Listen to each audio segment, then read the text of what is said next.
ഇനി വധൂവരന്മാർ അച്ഛനമ്മമാരുടെ അനുഗ്രഹം വാങ്ങട്ടെ.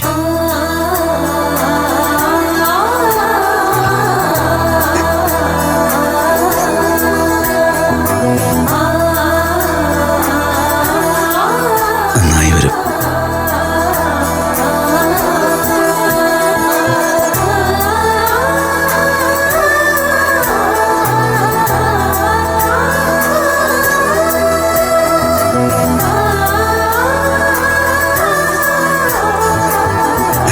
എല്ലാ നന്മകളും ഉണ്ടാവട്ടെ.